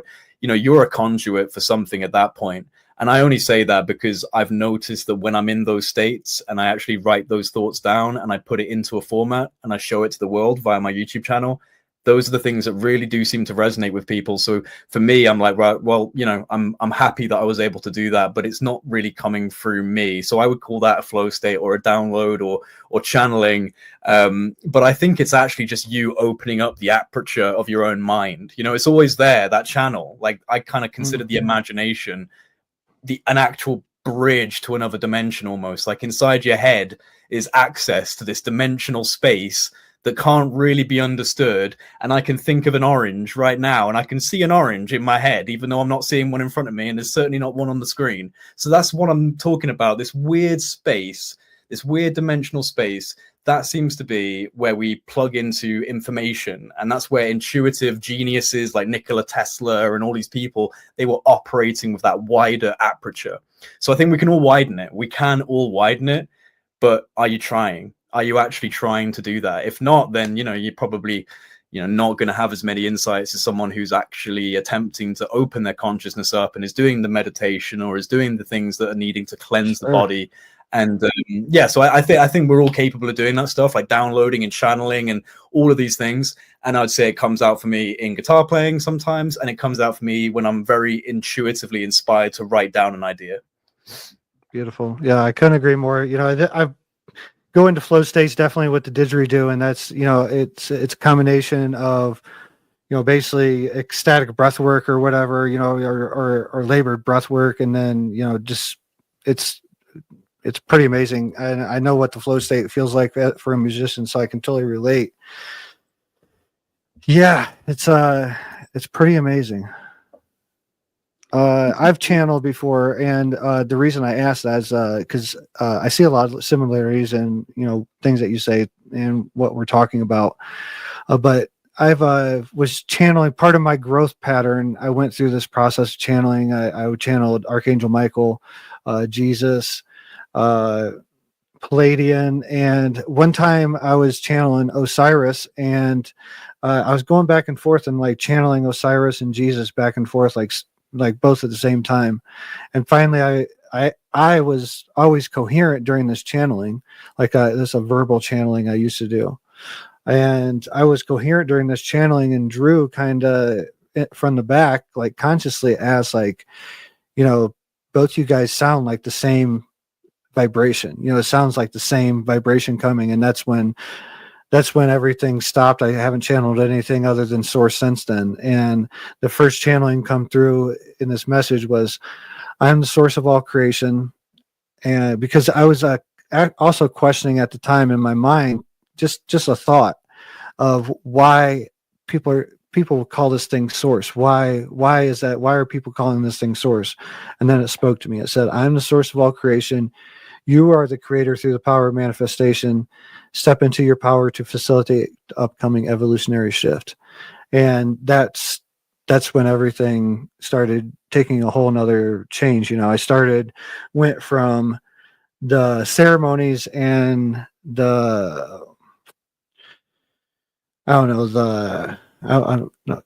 at a loss for words right now, but the ceremonies that led me to that understanding, I went from relying on them, and now I'm just giving them gratitude as part of my path, if it makes sense. Yeah, absolutely. Definitely is. So what's your take on the world these days? Like, where are we going? What do you see all of this? I mean, especially over in the United States. I'm sure that you guys kind of get a drift of a different, I know the media outlets and everything, and I've seen your posts. You're pretty good, like keeping up. But what do you think the focus is on the United States? Why isn't other people, like the other countries, why aren't they like at this point of disclosure, or are they? We just don't hear about it. Well, I mean, the French government was pretty open a number of years ago about their interest in this. I think the UKG, like my government, we're very good at being quiet and diplomatic in terms of British sensibility and how we engage politically. So I think that we're probably watching America and just seeing where it goes and how we're going to address it if it becomes a thing that's discussed more commonly. But I think that as well with the American discussion, it's not necessarily got the wheels that we thought it would have. Like the momentum is kind of falling off now. There's only a handful of people in the congressional arena that are actively engaged, and they seem to be losing steam. I mean, my God, I've talked to Congressman Burchett so many times over the years, and it just feels like the energy is starting to dissipate. I think that relying on the government, especially the US government, any, Western superpower, Five Eyes nation government, trusting them to be transparent on something they've clearly kept classified for decades is not going to yield any fruit, in my opinion. I think that this attempt, I have my suspicions, like I really do. I have my suspicions about trusting these national security people that have just popped out of the woodwork over the last few years and have just taken it in this very specific direction of national security. And I understand that there is a certain level of, political language that needs to be used to kind of get this into the congressional hearings. And we've done that now. And it's still just a national security threat, sovereign airspace, threat. And, I don't necessarily trust that narrative. I don't necessarily trust the people who are pushing it, because I started off extremely supportive of things like To the Stars Academy when it first came around. Stars. Well, I mean, it just seemed so incredible at the time. What it really did. And it was like, wow, well, here's the thing. And also it was very recent off of the back of my experiences. So it was such a perfect kind of storm of like, well, I've had these experiences. The world seems to be responding. Like this Tom DeLonge guy, and now like To the Stars, and it's all very enticing. And I think over the years, the kind of grandeur of that has fallen off. I've also had the opportunity to be connected to people in these kind of networks over the years, and I've kind of learned just how they are off record, how they are away from the screen. And I just, I feel like this whole thing has been placed into the hands of a group of people from the national security world. And I don't know if they've got the right intentions. I mean, they certainly have their connections to strange groups and Scientology and occult churches. And there's a lot of Gnosticism and these very interesting belief systems that are shared amongst these guys. And I have, some very talented researchers who I'm good friends with who look at this whole thing and go, I kind of feel like they're doing a great work. Like it feels like they're trying to manifest their own belief system into reality, and they're using the UFO kind of platform as their way of doing it. Now, the reason I say that is because you think about, for example, like Tom DeLonge, right? When Tom DeLonge first came out and started talking about this subject, he was actually in Stephen Greer's camp. He was originally very tight with Stephen Greer, and Greer was having him over to his house, and they were going out and doing CE5s. And then once Tom started getting his connections in the Pentagon, and he started having meetings with people like, McCasland, General McCasland, and then Lou Elizondo, of course, and Chris Mellon, suddenly he switches tune to, oh, these are bugs. They're bugs. And parasites. Yeah, I know. And it just kind of feel like, no offense to Tom, because I've spoken to Tom. He's a lovely guy. I've been a fan of Blink-182 since I was a kid, and I was really lucky to have like a private chat with him and a group of other researchers. And there's no doubt that he's really, really into this subject and wants to see it kind of come out into the light. But what I think happened with Tom personally is that I think he went, well, I kind of know this because he basically admitted it anyway on the radio on like Fade to Black back in 2016, where he said that he was approaching these guys with the intention of being of service. He wanted to be of service. And he was like, look, here's my idea, but what do you want to do with it? And so he kind of walked into the Pentagon, into the DOD, into the Lion's Den, right? Into the national security labyrinth, and was like, use me. Use me. I will be your conduit into the public. I'll be your interface into the public. I've got, there are literally WikiLeaks emails between him and John Podesta talking about how this is more about gearing the new generation against all this anti-authoritarian, anti-military, anti-government. We want to change that. We want to change that through our Secret Machines books. And his whole thing now is that these people who've been keeping the secrecy, they're heroes, and they weren't keeping it from us. They were keeping it from the world because they have to keep it from the enemy. They have to keep it from the threat, the alien, the one that's trying to harm us. So it was never about keeping it from us. It was all about keeping us safe, because if we knew, then it would tell these other beings. Now, my problem with that is you can't say that and in the same breath say that they have powers beyond this dimension that can control the fabric of space and time, because I don't care who you are, no one's keeping secrets from them at that point, right? Yeah. Doesn't matter if it's locked in a skiff within a skiff within a skiff, they're finding it because they exist in a different dimensional space. So you can't say, which he does, that they're beyond space and time, and also say that we're keeping secrets from you to keep you safe because we're actually keeping secrets from them. So there's contradictory stories at play. I really feel, with all due respect to Tom, that he went into the Pentagon and they gave him this really good national security template, and that's what we're running with. And I don't really trust it. Wasn't Hal Puthoff the one that he's the one that the To the Stars Academy, and then Tom DeLonge came in, and he's closely associated with Scientology. Yeah. So yeah. Oh, you know all that. Yeah. So then I was watching the group. I actually got offered an NDA by Matt Tiller, who was in his Angels and Airway band with Tom DeLonge. And they said, you're in the privy to know. If I signed a 5-year NDA, that I could know. And I was like, yeah, I'll know what you want me to know. And that's okay, because I'd rather continue to speak uncensored than I would. I won't do that. And so that was kind of the end of that. And he really came on. I mean, I thought so too. I had big hopes, and then I started to see the NSA, the CIA, counterintelligence. Like we can't trust any of this. Like, what about the experiencers and our disclosure? Now, check this out. I don't know how familiar you are with Stephen Bassett, but he came on. We did an interview with him maybe a couple of weeks ago. And when he came on, he started talking about how the government, once this hits post-disclosure, and I've followed him and I've heard some of the stuff that he said along the way. But now he's saying that they're done with so quote unquote like non-civilian experiencers, and as soon as this happens, that they're going to come out for the civilian experiencers. And there's this whole like plan. And I noticed, like, when I searched and Googled like my name under AI, and it all of a sudden pulls up everything from comments to any show that I was on. I mean, it had quotations on me. I'm like, I couldn't write that much stuff about myself if I wanted to, or organize it. I'm like, so, and he's claiming that there are government lists. So I'm just wondering if you heard anything about that. Nobody's talking about it. I think I was the only one that had their mouth dropped to the ground, because I thought, oh, here we go. Now I'm going to be, hopefully that's just like one of their scare tactics, that I'm not going to end up in some weird lab being probed and whatever. But yeah, he was singing a totally different tune on it. I couldn't believe it. So yeah, I mean, I don't know. I'll believe it when I see it. There's just a lot. I mean, the thing with ufology is there's a lot of campfire stories, more than enough campfire stories. Right? It's like, no joke, right? Yeah, like, it's kind of the commerce and trade of ufology. So I mean, like, okay, cool, there's something that's been said, but we'll wait and see if it actually turns around and becomes a thing.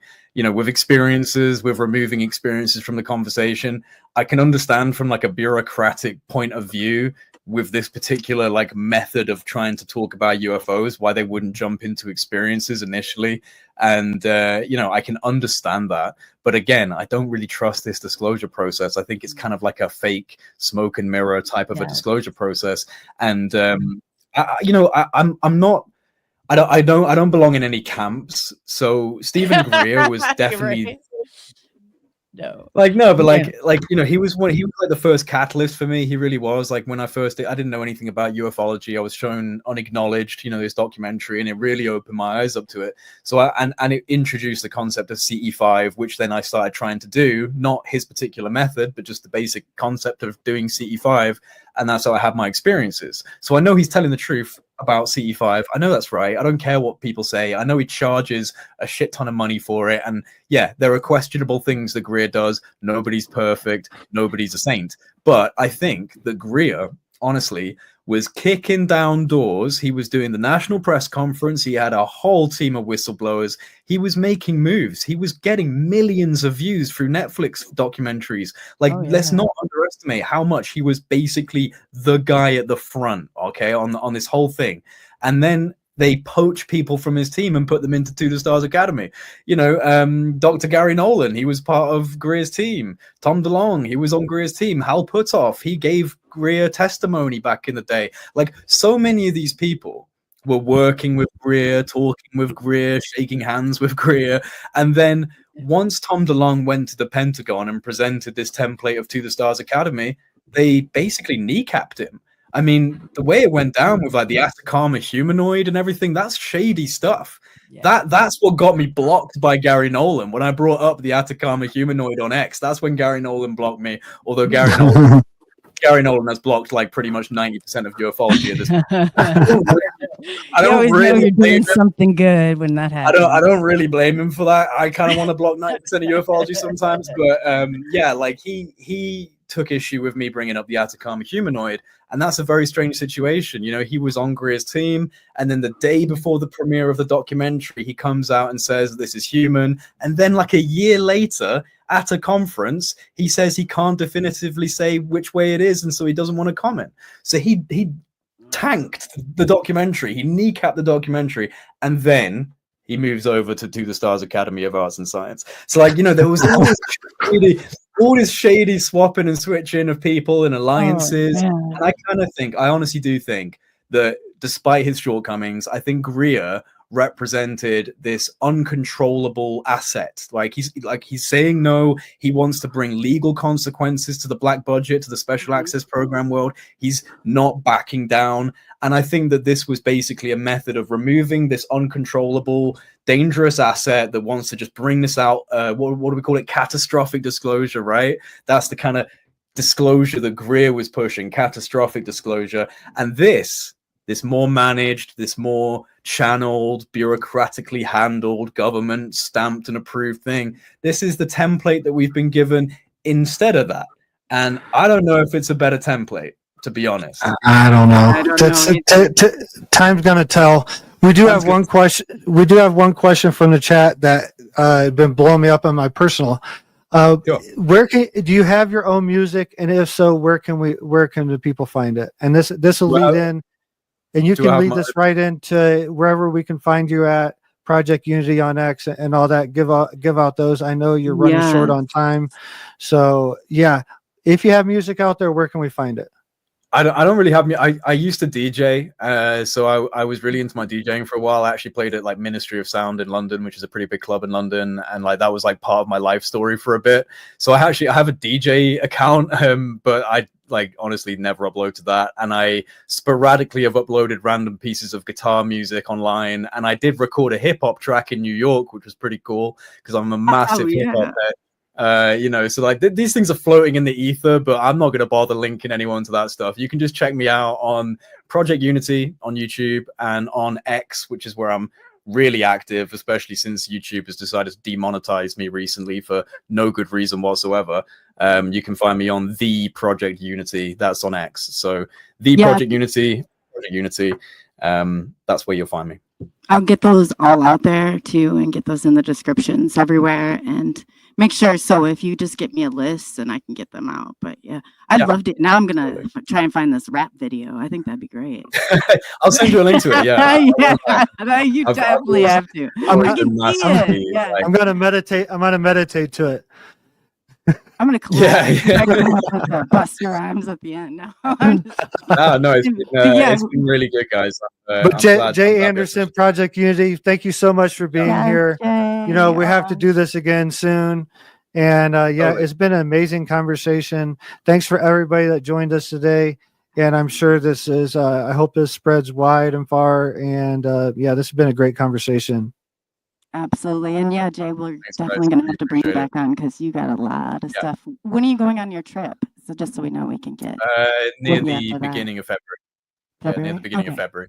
I'll mark it down and then we'll try and get you on before or after. But that's great. So thank you so much. You're enjoy welcome. The rest of your day. Yes. Thank you so much. See ya. Awesome. Take care, Jay. So, all right, everybody, go ahead. Yes. Go ahead, Coley. Sorry. No, I just wanted to say that I really am glad that you and Jay got together because I do see, like, I love the consciousness and all that we pull. So it really was great. So I loved, Yeah. loved it. You know, I Loved think it. consciousness is ultimately what's going on now. Like the psychedelic, you know, we're heading in, not to get political or anything, but we're heading into this next 4 years of this next administration heavily supporting psychedelic research and access for psychedelics. And they're heavily supporting the UFO. You know, Trump is already talking about UFOs. So no matter what party you're in, you know, you look at the bigger picture. Like these next 4 years, no matter Republican or Democrat, are going to be life changing on a lot of different things. You know, and I'm Absolutely. excited about it. You know, I don't. You know, full disclosure, I'm not either party. You know, I believe in the higher party. You know, I don't Right. believe in the Republican and Democrat party ruling over us. I believe in the higher power ruling over us. So, Oh but yeah. I see these next, you know, we're going to see a lot of change, a lot of magical things coming up in the next couple of years. It was amazing conversation, you know, with Jay. I didn't really know about him till you booked. So doing the research, I kind of looked into him a little bit. Fascinating guy. And yeah, Super it's nice. Yeah, and he's super engaging, and that's why I think we'll definitely have to get him back on. And I love that we're doing this Saturday, because then we have the UK people that we could get on, and other people that weren't able to do it late afternoon. So I've got some good ones lined up for too. So this will be fun. This will be a lot of fun. yeah, it was good. So Absolutely. yeah, with that, you know, everybody enjoy the rest of their day. Get out there and take in this energy of the solstice. You know, the solstice right now, this is the day when days start getting longer. That means overall, like the bigger picture of it, light, we have more light from here on out. And just keep that in your mind. You know, keep that mantra in your mind. Every day from here on out is more light. Absolutely. Absolutely. That's a great way to end it. So thank you for taking the journey into the unknown with SNX Radio. Also Helix at rockradio.live. So I'll go ahead and throw in there next time. So you guys, if you do choose to download us on the radio, that you'll be able to do that coming forward. But we'd like to thank everybody who was here and listened with an open heart, because you really, I mean, there's so much to learn. There's so much to learn. And, you know, it's great to have you along on this journey. Drew, love ya. So on that note, is there any last words? No, just, you know, trusting yourself. The holidays are coming up, and just like, you know, just like today is, you know, a galactic holiday, you know, a universal holiday. We have the holidays coming up, Christmas and the New Year's. The New Year's, you know, tap into that change too. That's going to be around those New Year's, and keep your eyes open for those magical things happening. Sometimes magical things happening to us, and we overlook them because we're too wrapped up in our daily lives. Keep your eyes out over the, you know, today and these holiday, each and every one of these holidays, like the day before and after, and the days of the holiday. Keep your eyes open for magical things happening around you. Let the universe show itself. You know, look for the universe showing itself. It's there. It's trying to speak to you. So just open your eyes and, you know, open yourself up to that vibration. Absolutely. And Drew's great. I mean, like, reach out to him. He's like, you know, a person, like, not like a person. You're a person. I have all your stuff too. So if I missed any of your socials in the description, please let me know. So Yeah, you can, you know, not to be trashy, but you can Google me. You yeah, can find me Drew's everywhere. You can find me anywhere. Just Google me. Yeah, no, you're like, what, you bank on interviews and stuff like that. I'm like, you're always on. Drew, it's like one person you can call and be like, hey, last minute, hey, I'll do it. I'm like, talk about aliens, talk about Bigfoot. Let's do it. Anything. Yeah. Talk about homesteading. Gonna be coming out in season 13 of Homestead Rescue. So we were on season 11. Now we wrapped a few weeks ago on season 13, the episode that we helped out on. So two seasons of Homestead Rescue on Discovery in the book so far. So, and maybe more to come. So woo-hoo. Yeah, you're so comfortable with the camera. it's fun. It's fun. I love doing it. It's the crew over there, the film crew, production crew, you know, Marty, Matt, and Misty, the main people. They're all awesome. it's just always fun. It doesn't even seem like work when you're doing it. But so, yeah, I'm looking forward to more stuff to come. Getting ready to go to Vegas. Flying to Vegas on the 2nd. Are you going in for the Bob Lazar thing that's coming up? Or No, I'm going to do Sean Kelly's podcast, the Digital Social Hour. So Yeah, I knew that too. it's ranked in the top 100 on all podcasts. So Go it's like Drew. number 1 on self help, That's amazing. or top 10 in self help or something like that. But it's pretty big. He's got 11 million on Instagram. So Awesome. he's Well, got you a have big to let us following. know when it is so we can get it out there and everybody. Is it live or is it pre-recorded? Oh, it'd be pre-recorded, yeah. Pre-recorded. But Billy's been on there. Donald Trump Jr. He just interviewed Donald Trump Jr. the other day. So that same level of platform, and yeah, he's had all types of people on. He's had tons of people on, but he hasn't had Drew yet, so that's no. It's going to be interesting. I'm going to do the whole live telekinesis thing. So, but he hooked me up with one of Sean Ryan's producers, and he knows him. So it's actually one of his talent scouts too for his podcast. They share the same guy, so he hooked me up with him. So it's in God's hands right now. Sean, if you're listening, let's do this. Joe, if you're listening, let's do this. You ain't gonna be disappointed. So pick up the phone and call me. And anyone out there that's listening, if you got any connections to these people, make the connection, make a Christmas miracle happen for me. I was listening to an interview I did at the beginning of the year, and I was talking, and someone asked me, what are my goals for 2024? I was like, by the end of 2024, I want to have contact with Joe and be either set up or on his podcast. So time's ticking. If you're out there and if you got the connection, make it happen. I'd appreciate it. So you have to ask Jay too in a chat. He probably help you. Yeah, maybe so. Who knows? Well, I know he follows them. So it's very possible that either their people or they're watching right now, or maybe they signed out when he went off. But hopefully they're still watching. Combat vet, near-death experiences, psychedelics, all types of different ceremonies. So let's do this if you're listening. A wise teacher. Drew has this way. I could say something and people are like, huh? What did she just say? But Drew does it in such a way that people are able to learn from it. So you have that gift and that talent. So I'd love to see you use it. I'm cheering you on. You know that. It's gonna happen. I've started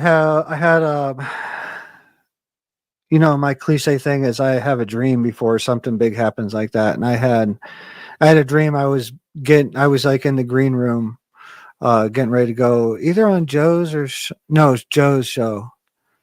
And I kind of had it envisioned, kind of had this message that it was going to be Sean and Joe. And I was going to be found through Sean. Joe was going to find me through Sean. So who knows? It will happen. It will happen. It'll happen. Yeah. And especially like when I start having dreams about stuff. I had, before Homestead Rescue, I had a dream when we were going through the application process. I woke up like gasping one night, and I woke up Ella. I was like, babe, I just had this crazy dream. I was like, the Homestead Rescue crew pulled up, and Marty stepped out, and I shook his hand. I went through the whole deal, like, hey, we're the Rainies from Homestead Rescue and stuff, the whole spiel they do before everything. And I had that like dream, like really real dream, really real for me. Like lucid, yes. And then when it happened in real life, like, it was about a year later, but it happened. And the time frame on it's every time I've had something like that, it's always been less and less. So it's getting that way too. Yeah. Yeah. It used to be like I'd think of something and then it would happen within like 6 weeks. Now it's like I think of it, it's like almost instantly. It's like stuff like that. So it's speeding up, and that's why I said this drone thing, whether it's drones or UFOs, UAPs, whatever it is, it's sparking a conscious spark in us. It's an excitement. It's an excitement, it's a curiosity. Yes. and you can see it permeating, and that alone, no matter whether it's real or not, because ultimately, like I said over on SOR, it doesn't matter if it's from this planet or off. It's all alien, because we're not from this planet anyways. You know, we're not from this planet anyways. So it doesn't matter if we reverse engineered Roswell crashes, or it's from the Andromeda galaxy that's coming here, or Palladian, or Orion Collective, or whatever it is. Right. It doesn't matter, because it's all alien. I'll leave it with that. So that's the way to end it. So stay tuned for next Tuesday. We will have another amazing guest on, and yeah, well, I will update till then. So everybody enjoy your day today, and don't freeze if you're in the Midwest, because we're freezing here. I'm sure you're freezing there too, Drew, but yeah. It's not bad today. It's, it's in the 40s or so. It's cold at night, but yeah. We're like 15. So it's like, don't leave your house. During the day? During the day? Yeah. Started off at 6 degrees this morning. Oh man. It gets cold at night, but I mean, it's sunny during the day. And being the high desert, it warms up quick and cools down quick, but it's been pretty nice. We went to a Christmas parade last night in a little town as close to us. There was the whole thing lasted less than 5 minutes. It was so small. It was nice though. Going to us. I know. That's a start.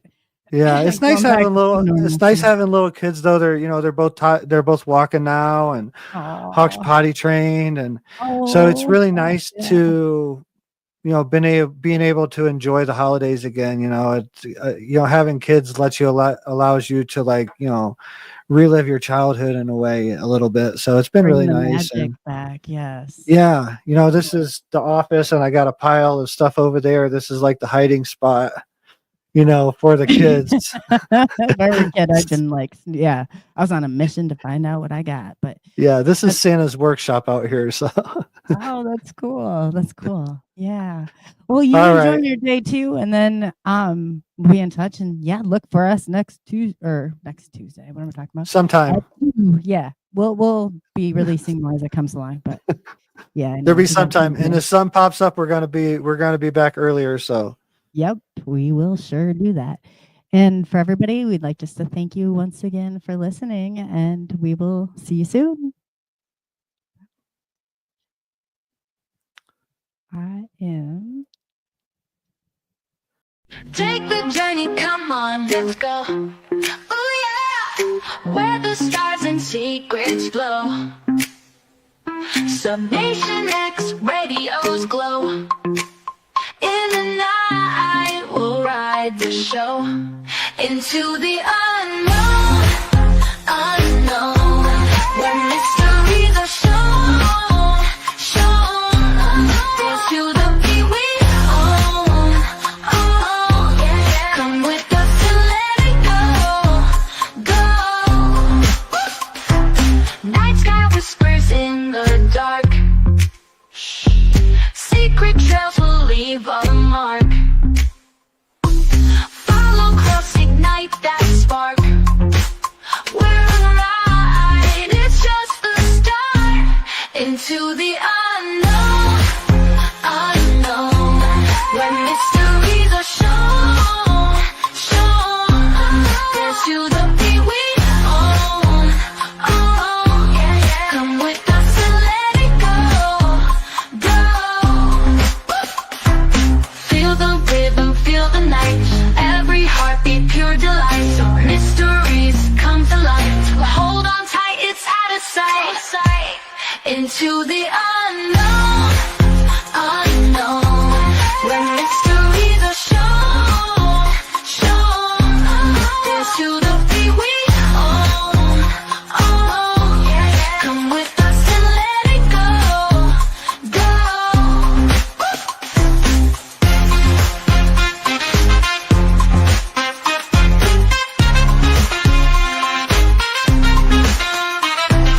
Feel the rhythm, feel the night. Every heartbeat, pure delight. Mysteries come to light. Hold on tight, it's out of sight. Into the unknown, where mysteries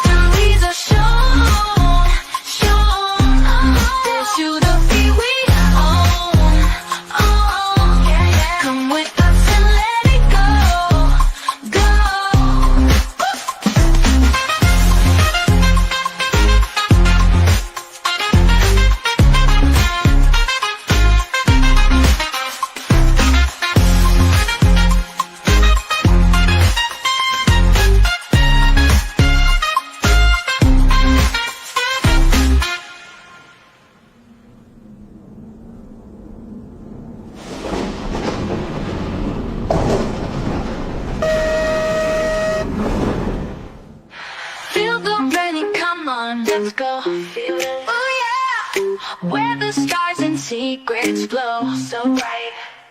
Summation X radios glow. Oh no, in the night we'll ride the show into the unknown, unknown, where mysteries are shown, shown. Dance to the beat we own. Come with us and let it go, go, go.